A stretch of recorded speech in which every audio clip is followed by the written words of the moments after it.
So at this very moment, there's apparently a hashtag taking over the Twitterverse, and it is hashtag I'm with Chuck. It's trending more than 7,000 tweets. This is all triggered by President-elect Donald Trump's heated feud with union boss Chuck Jones, who is behind United Steelworkers Local 1999. It all started with Jones accusing Trump of lying about the number of jobs that were really saved at manufacturing giant Carrier in Indiana. Trump wasted no time lashing out at Jones, who said it was more like a couple hundred versus 1,100, saying, quote, Chuck Jones, who is president of United Steelworkers 1999, has done a, quote, terrible job representing workers. No wonder companies flee the country. Joining us now for a Fox Business exclusive is the man who's at the front and center of Indiana's economy, Indiana Chamber of Commerce CEO and President Kevin Brinegar. Kevin, all right, look, you're on the ground there. You've crunched the numbers. Donald Trump said 1,100. Chuck Jones said this guy was lying. What is the real number, as best you have been able to figure out? Well, there's been a couple of different numbers reported in the media here, but 1,100 is the most recent. The lowest number I've heard was 800, and at the beginning of this discussion, it kind of centered around a round number of 1,000. Okay, so let's just make a couple of things clear. Donald Trump said 1,100. Chuck Jones was saying 350 engineering jobs that Trump was counting were, quote, never scheduled to leave. 550 still lose their jobs. But look, some were saved. However, the state of Indiana, what we do know is that it will get $7 million in incentives over 10 years. Let's just talk about this. I mean, the battle over Twitterverse is not necessarily conducive to anything beyond helping us get a conversation started about what's really going on the ground in Indiana. What is happening there with the businesses you deal with? Well, you know, it is interesting. Social media makes for sometimes good coverage in the regular media. But the fact of it is that there are a lot of Hoosiers who are going to be able to keep their jobs, and that's very, very important. And, you know, I'm fond of the old saying, don't look a gift horse in the mouth. And a little bit of the Debbie Downer backbiting on this from the union and others, I find curious and disappointing.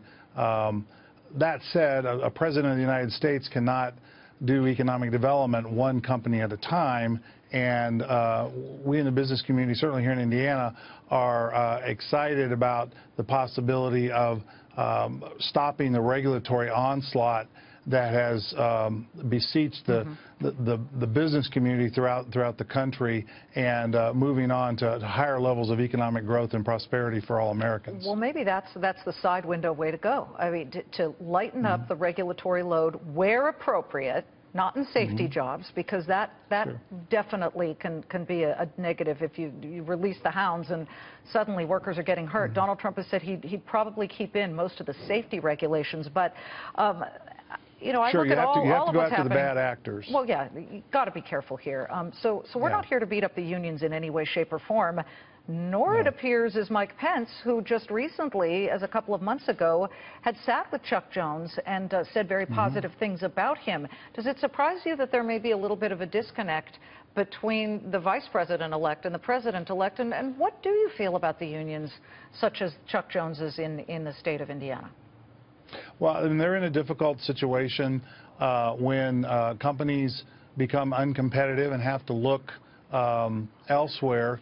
And, you know, we need to recognize that part of this is driven by the fact that, you know, over the last 8 or 10 years, Mexico has negotiated over 30 trade agreements with other countries to be able to ship their goods with no tariffs or low tariffs, and has gained an advantage on the United States in that regard, as well as cheaper labor. And so unions are challenged when the companies have to be mindful of their shareholders and where they need to do business and be able to produce their products and compete in a global marketplace. Well, that goes right back to what Donald Trump has put for lack of a better word, a wall down. You know, he doesn't want companies leaving the United States, and maybe that's where they find less expensive labor. So what do you tell your Indiana business and no members? Tariffs. Right. Well, I mean, the business members have to be responsible to their shareholders. and their stakeholders in general. But one of the ways we compete better is to, the phrase that's being used here in the Midwest is drain the swamp of the regulatory onslaught that has besieged the businesses over the last many years. I mean, I read recently there have been 600 new regulations proposed by the Obama administration just this calendar year, and you would think that we have enough regulation on business as it is, and that's time and money spent not growing your business, not increasing your employment, not competing in the global marketplace. And important to note, though, as the Obama administration piled it on in regulations, so did many state organizations. So at the state level, even in Republican-run states such as your own, you had a lot of regulations put in. So it's not just the Obama administration that's guilty. Yeah. Well, that's not been the case in our state. Mitch Daniels, when he became governor, he began to turn a culture of the job of state government is to help businesses grow jobs and be successful. And Mike Pence, on his first day in office, he issued an executive order freezing all proposed regulations.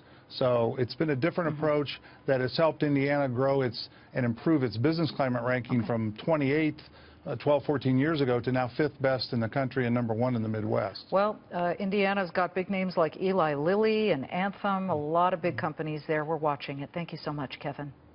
Thank you for your time. Anytime. Kevin Brinegar is Indiana Chamber of Commerce CEO and President.